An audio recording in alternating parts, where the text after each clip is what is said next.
Hi, everyone, and welcome to another episode of Watching Mental Health. Thank you so much for joining me today because I am really excited today to bring our guest to the forefront. It is my distinct honor to welcome Dave Marlon to the show, and he is a 30-year Las Vegas resident. He's been consistently recognized by his peers as a leader in the field of mental health. And after successfully addressing his own struggles with substance abuse, David realized that he was in a unique situation to help and confront addiction, to help others confront addiction. He found and built Vegas Stronger. He is the president of the Southern Nevada Association of Addiction Professionals, and he received the 2018 National Advocacy Award from the NAADAC, the Association for Addiction Professionals. He served on the governor's substance abuse working group, and his work in the recovery sector has earned him the Inspired Excellence Award from Las Vegas Heals. Davis founded the CARE Coalition in addition to Vegas Stronger, the Solution Foundation, and both of these organizations combat substance abuse in Southern Nevada. Dave serves on the Help of Southern Nevada and the Las Vegas Rescue Mission boards, and he was even featured in A&E's Emmy award-winning show Intervention. He is an expert on the topic of addiction, recovery, and homelessness. And it is just my honor to have him on Watching Mental Health today to talk more about these subjects openly. And so, without further ado, let's bring Dave on and start getting into it. Thanks, Katie. It's an honor to be here, and I'm grateful that you are helping normalize discussions about mental health. It's important to reduce stigma. So thank you for what you're doing, and I'm honored to be on your podcast. Thank you so much. And that's absolutely what this show is all about, is normalizing these conversations, breaking down the stigma, sharing our own stories. And I know that you have had quite a journey, both, I think, personally and professionally with these topics. And so tell us in your own words, Dave, who you are and kind of what brings you here today. Well, who I am is I'm a dad. I have two sons. I'm also a brother. I have two sisters. I have an amazing mom who I still have a great relationship with. And I recently earned a doctorate in psychology. I'm a duly licensed clinician. I have a license of alcohol and drug counseling as a supervisor and a clinical professional counselor as an intern. I do operate a nonprofit in the corridor of hope, downtown Las Vegas, called Vegas Stronger. And we provide immediate access to an evidence based clinical services, mostly for the unhoused, but really for anybody who needs it, regardless of ability to pay. I think that's amazing. I have toured Vegas Stronger and just fell in love with the place. I think the work that you guys are doing is so powerful and so understated. You're right there in the community every day, working with people who are unhoused, working with people who do have addiction, and people don't realize it's a daily process. It's a daily grind to really help folks in these areas. It's not just about the big stuff. It's not just about going out and talking about it. It's about putting in the work, and Vegas Stronger does that. And I think that that's so amazing that you've really built this community, and and I've really seen it happen firsthand from my end, how it's impacted people. Thanks for saying that. I would reframe one word you said. Mm-hmm. To me, this is a daily joy that I get to do, not a daily grind. And Yeah. we have about 60 new humans who walk in our door every week. And we get to get each one, they all start with a clinical assessment, a biopsych and social assessment that we do. We then have a meet with case management, often with one of our four psychiatric providers, Mm-hmm. peers, because we have peer support specialists, as well as our fitness instructors, our yogis, our salon staff. So we have a kind of a comprehensive wellness approach. And I'm grateful that we get to help about 60 new people each week. And as we walk around Las Vegas, anyone who's in our city can tell that we have a crisis Yeah. of people who are unhoused, people who are panhandling, people who aren't living in a healthy way. And to me, regardless of the proposals to help solve that right now, I know that having immediate access to evidence-based treatment Mm. is one of the pillars to solving this crisis. So that's what we do here in Vegas Stronger, and it's a joy for me to get to do it each day, and as well as the 80 plus people who work here. Right. We're all in, and we love what we do, and getting to be of service. Yeah, I've really recognized that from the folks that work there. I think many of whom have had perhaps their own struggles, and they know how to then turn around and help others who are struggling. And you're right, it is a crisis that we have here, I think, in Southern Nevada in particular, with housing. And we've seen bills come and go and, die on the line in the legislative sessions. But that hasn't stopped you from putting in that daily joy, as you say, that from putting in that work that that you can do. And that's just so inspiring to me, because a lot of people will say, we have a crisis but can't do anything about it, that's it, like whatever. But that's not the way that we should be approaching it. Even if our policymakers aren't making the moves that we want them to make, we can make moves every single day. Yeah, not only does that in turn help the people who we connect with and help, but it also helps us, Yeah. because we get to be of service. We get to be doing something meaningful, which in turn gives us meaning. So, anybody who's throwing up their hands, pointing at the government saying, why aren't they fixing it? I take a totally different approach. Why aren't you fixing it? Why aren't you working on this? Because this is something we all have a role in. We could all help effectuate a better community, helping, because each of us, we help people one at a time. Yeah. So, and anytime you could either transport or direct somebody down here to get help, or support somebody who is getting help here in addressing, variety of challenges that they have in their life. We welcome all help. And I appreciate you taking the time to shine a little bit of light on what we're doing here. So thank you. Yeah, absolutely. It's like you've been saying, it happens on a local level, and Yeah. helping, others. We don't have to wait for the big government to come in. We can do it every day, and we should. And I think that, like, you're right. It does help you when you help others. So tell me more about, why this work matters to you, how you got into it.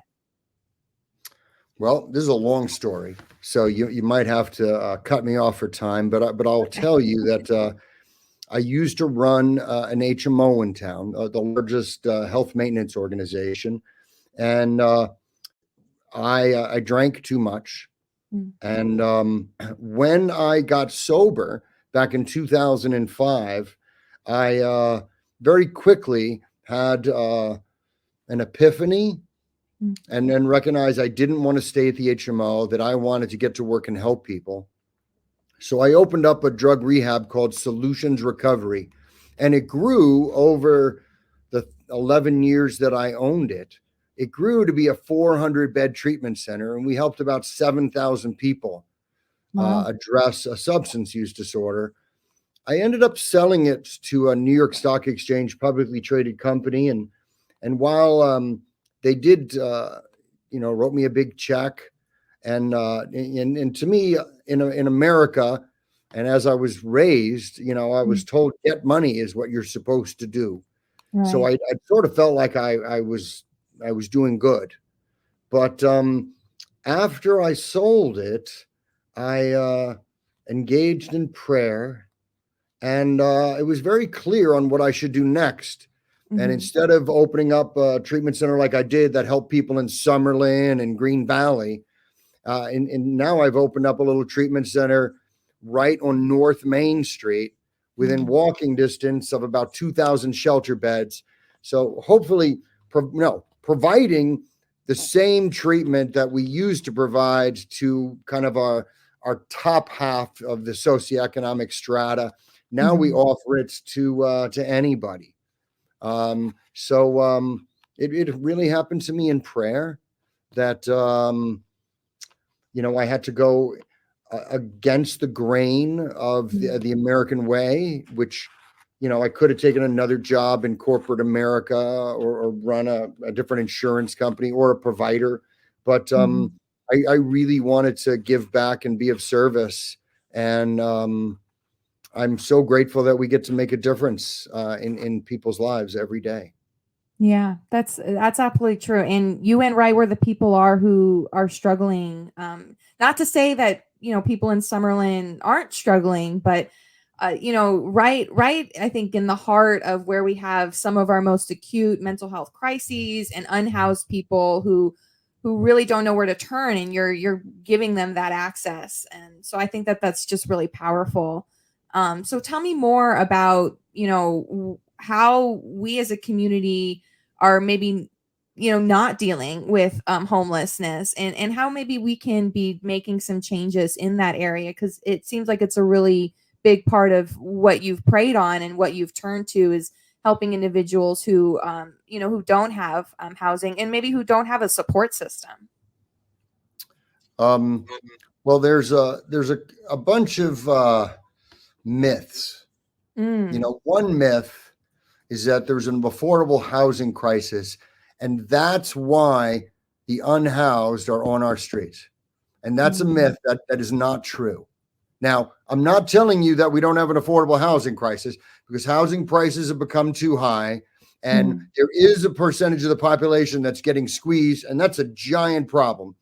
But that's not the problem of 99% of the people on the street.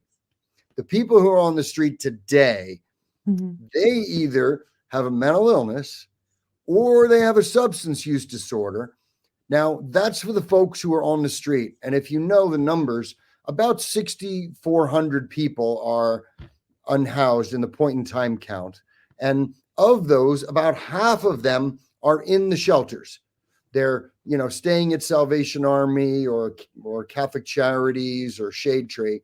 Now, if you or I got pushed out of our dwelling, I would think that you or I would go to the shelter and say, hey, I need a bed tonight. I need a clean bathroom. I need some food.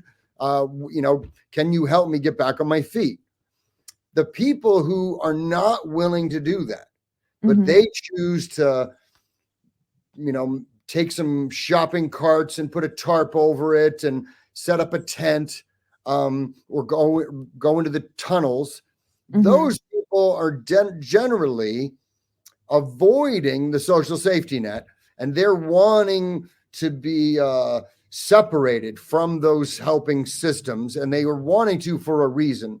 And to me, the reasons are a mental illness or a substance use disorder. So for the unhoused homeless, that about half of them, what we need to do as a community is we need to stop enabling.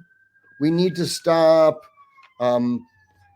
encouraging them to be homeless. We need to stop even propagating and creating more homelessness. And we do that by giving them money.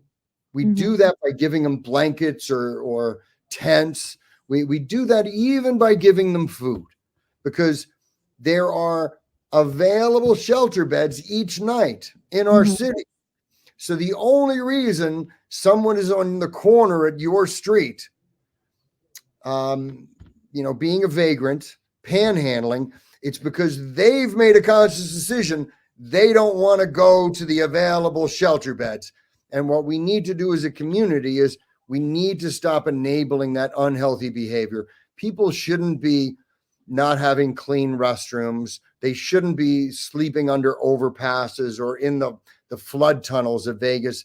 That is not healthy for them. It's not healthy for our families. And it's really giving our city and the brand of Las Vegas a bad reputation and a bad name. So it really hurts everybody involved. So the first thing all of us could do as a community is if you or your civic or your church group want to make sandwiches and go bring them down to people in the corner, please stop. If you want to bring sandwiches down, bring it to one of the shelters, bring it to the courtyard, bring it to Vegas Stronger, so the people who are coming in and getting help, they could be fed. We don't want to be enticing and encouraging people to leave the social safety net and panhandle, because that hurts the whole system. Wow, that is so interesting. I've never heard that before, but I've never asked somebody who's an expert in this, and so that's really really interesting, because you think that you're helping when you go and you maybe give someone food on the street, but you're right, Or that $5. correlation. Yeah, and that correlation between substance abuse and mental health or mental illness with homelessness, that's a strong correlation. And that's why I really like what Vegas Stronger does, because you're not just trying to house people, you're really trying to apply, good interventions that are, well Addressing researched. the I know root that, cause. yeah. And I know that you've mentioned that you have really been strong on wanting to use those kinds of interventions that are, research driven, that are, we know that they work. And so what kind of interventions are those? Well, one statistic that I was shocked when I was getting my doctorate was that the Medicaid, or the underserved population, more than 90% of the treatment for substance use disorders that they receive in the United States is not evidence-based treatment. Wow. And to me, that's a travesty. And the fact that when I got sober, I could go to a place like the Betty Ford Center and have access to medications, to have access to evidence-based counseling and case management. That privilege was something that I was afforded, and it's unjust. It is not right that particularly minority communities, they have much less access to culturally appropriate evidence-based treatment. And you asked specifically what we use. It's a combination of medication-assisted treatment, because we found that people with alcohol use disorder or opiate use disorder, and now even methamphetamine use disorder, while counseling is the best way to help them through that, counseling is more effective when it's combined with some medications, non-narcotic, non-addicting medications, to help them through the process of reducing cravings. Many of the drugs will even cause a blockade, so they won't even be able to access the substance. So it really helps bolster recovery. We do that in combination with therapeutic interventions like cognitive behavioral therapy, motivational interviewing. Those are two of the largest ones, integrated with medication-assisted treatment. Wow. It's such an important, I think, combination to be able to offer these various services, because everybody is a little bit different in their treatment and what they need. And I think that the substance abuse can add that extra, it can add another layer to it that maybe, when it comes to medication, people aren't sure how to address. And so I like that it's that combination. I think that you're right. Research shows that that's the type of stuff that really gets the best results. And it sounds like you're really helping people come in, get some interventions, and then send them back out into the world with your support. Is that how it works? It is generally. Most of our clients, if they come in unhoused without any resources, most will start in a shelter bed for a week or so. They generally progress quickly to either a sober living or a transitional living facility. And many of them will stay there for a year or 6 months, or a period of time, until they're ready to move towards independent living. And we like being with them through each step in the journey. But as a licensed drug and alcohol counselor, I know that addiction is a primary condition. And that if somebody has a fentanyl dependency and they're unhoused, and people say, oh my goodness, we need to get them a house, they're missing the fact that they have a primary condition. And if they were having a heart attack, nobody would say that. They would say, oh Right. my goodness, we need to We address their need to do cardiac treatment. needs. Yeah. Well, to me, as a clinician, I look at a substance use disorder, or if Right. somebody has, schizophrenia or a severe bipolar disorder, and they're not able to manage that, until we treat these primary conditions, focusing on housing or employment or some of these other needs, it's inappropriate. We need to address primary conditions first. Of course, every person who walks in, we want them to sleep in a bed. So we don't Right. want anybody to be unhoused, but generally they go through progressive levels of housing while they're with us as they become ready for it. Wow. And what has your success rate been these last few years? Have you really seen people go up and make some amazing things happen? I have been astounded. I had a feeling that people who were unhoused needed counseling. Yeah. And I had a gut feeling when we created Vegas Stronger, but we've been in existence for 7 years now, and hold on to your hat. 86% of people who do our treatment end up staying abstinent, end up getting housed, end up getting either employed or having some kind of federal funding stream so they could be self-sufficient. 86%. So I had a feeling it would be good. I did not think it would be that good, but we measure the outcomes on every single client. And so far, the results have exceeded my hopes and expectations. That's amazing. It shows that what you're doing is working and that it's not just about getting someone housed, it's about addressing what's really going on. And so this is a great segue to my next question. And I like to ask most of my guests this. And also with your personal experience, I think you might I'm interested in your opinion. And really that is, what do you think, or do you think that a mental health diagnosis or condition, is that something that can be overcome, that can be solved, and then you never have to worry about it again? Or is it something that you will always have and that you have to consistently work at? Or do you think it's something in the middle? I'm so glad you asked me that. And I'm a person in long-term recovery, and I'm Right. a person with multiple mental illness diagnoses. And Wow. and to me, uh, you and I, we have different faces. Our Mhm. faces look different, but we're both humans. Right. Now, believe it or not, I believe our brains are different.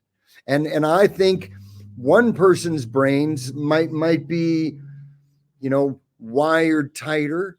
One person's brains may have more propensity for depression. One might have a propensity to having attention deficit disorder.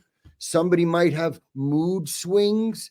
Um, Mhm. just like some people are left handed, some people are right handed.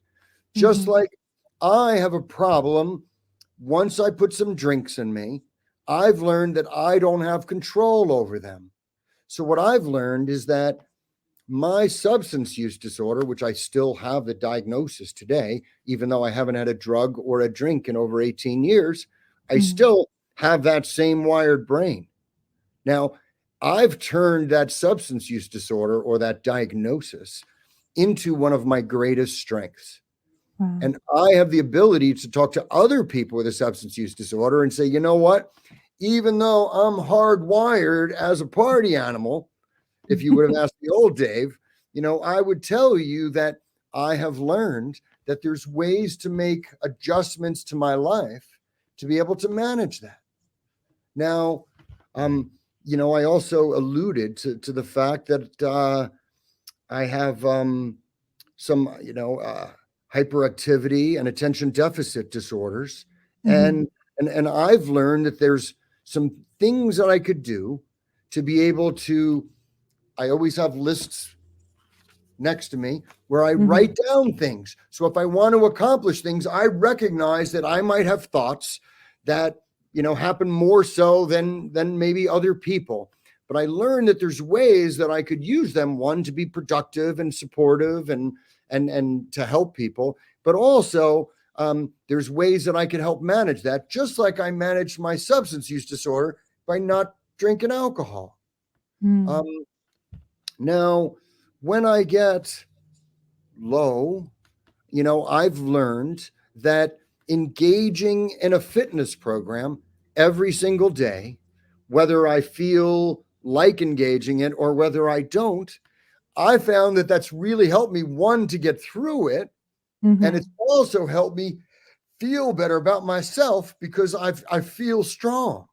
And Mhm. that's really empowering. So to me, I don't consider any mental health diagnosis a I don't consider it a disability. I think what it is, it's a label we've created in the DSM, the Diagnostic and Statistical Manual, to help us identify that when I look at your face versus my face, mine has some hair on it. It doesn't mean I'm good or bad. It means Mhm. I have some hair on my face, but I've learned how to it's helpful when I go skiing. I let it grow a little more and it helps keep my face a little warmer. So I Right. think each one of these differences between us are things that we could learn to leverage and Yes. actually convert them into strengths, whatever it is. You know, I have a person who helps me with my compliance. Now, they may or may not have an anxiety disorder, but I like the fact that, well, I don't worry about very much, that I have somebody in compliance that worries about everything. And I Right. wouldn't want it any other way. So I've learned that that's a strength that we're able to utilize. So just like I wouldn't consider, ethnicity of a person Right. a strength or a weakness. It's a difference, Mm. and with that comes modifications that we need to make, as well as there's really opportunities. Yeah, absolutely. I love that. It's leveraging the way Mhm. that your brain is wired, Yeah. and everyone is wired differently. Mhm. And so I think that's so powerful. And I think that, so you had mentioned, or we've talked previously, and you're really wanting people, our community, to human up. And I know that you're wanting to take that further. And I think that you're the right person. I love Uh-huh. what you're saying, and that motivation, that inspiration. We need more of that in our lives. So what are you doing to help the community human up, in your words? Thank you. As you know, you are helping me create a podcast of my own, Yes. calling "Human Up" with Dave Marlon, and to me, I call it "Human Up" because it's not it's not gendered, it's not political, uh, it's not based on your nationality, your sexuality. To me, we're each humans. I like to think about it as each of us are a glowing orb. And to me, once you recognize that we're going through this spiritual experience, and if you look at each person not in their body but as an Mhm. orb, and some people, their orb burns very brightly, and you Right. could just tell when you're around them, you feel warm, that they're a helper, that they're Mhm. on fire for life. And to me, they've learned how to have their orb be bright and healthy. And to me, I encourage everyone to acknowledge their human condition, and that we all have the ability, through our diet, through our exercise, through our service, through our spirituality, through our meditation, to be the best human we could be. And I'll close with the fact that I'm a big American, and I love that we live in America, and I love our country. However, in commercialism, there is a light that shines like, ooh, we need to get Ferraris and stuff. And to me, it's listen, I have nothing against Ferraris. However, I'm going to tell you it's an illusion. And it's one thing as a person with a substance use disorder that I learned, that there's no amount of drugs, there's no amount of alcohol, there's no amount of sex, there's no Mhm. amount of money that can make me feel good. Um, by being a good human, by humaning up, that's what helps us really, um, enjoy the human experience as we were made to do. So, I encourage folks not to get caught up in commercialism and not to get caught up in many of the compulsive behaviors of American life today. And I encourage everyone to human up. Yes, absolutely. And I think that it's important that no matter where you're at in life, you can choose today to human up. If that's, like you said, if that's putting back your cart in the grocery store, if that's giving your time down at a shelter, we can all do something to human up, no matter where we are at in life. We don't have to wait until we're big business people. We can do it right now. And that's how we make our community better, I think. One of my favorite stories I'm going to tell you really quick is when I was in an institution, when I was in rehab myself, when I had 3 days clean. Actually, I'm going to tell you the whole story. When I came in, I was a little amped up, and the owner took my check. They sent me to a room, and some guy was in my room, and I said, "Who are you?" And he said, "My name's Brent." And he said, "Bro, you're a little worked up right now. I would kind of take some breaths and I'd lay down because they're going to wake us up at 6 a.m. We're going to have to make our bed, have breakfast so we can get to a meeting by 7. So I would chill." Yeah. And I was like, huh. And I looked at him and I was like, well, thank you. Well, 2 days later, a lady came into the rehab and she was like crying, and then she was fighting with people. And then she stormed into the den, and I was sitting on the couch, and she said, "Who are you?" I said, "Well, I'm Dave Marlon. I'm in room 2. And you seem a little worked up right now. And if I were you, I'd take a couple deep breaths and I would lay down because they're going to wake us up at 6 a.m. and we got to make our bed." And what I learned is that when I was 3 days clean and sober, that nobody was better at helping a 1-day sober person than me. So to me, if you're very early in your recovery from a mental illness, from a substance use disorder, from a physical illness, from anything, that you happen to be the perfect person to talk to somebody else who's a little earlier on in that journey, that all of us could be of help to others. Yeah, definitely. Wow, what a great story. I just love that. This was such a great interview. I'm so excited for your podcast. I will be a dedicated listener, and I'm just so grateful. So we're going to end here. Let everyone know, how they can get in touch with you, and then we'll go ahead and end the episode. My name's David Marlon. You could find me on any social. I'm on LinkedIn, TikTok, Facebook, Instagram, Twitter, or X. You could also reach out to me at david.marlon@vegasstronger.org. Thank you very much. I appreciate you having me, Katie. Thank you so much. And join us every first and third Wednesday for another conversation around mental health on Watching Mental Health. Thanks, everyone. Talk to you later. Don't drink. PR Connections Radio thanks you for watching this podcast. Check out more episodes of this show and our others at prconnectionsradio.com.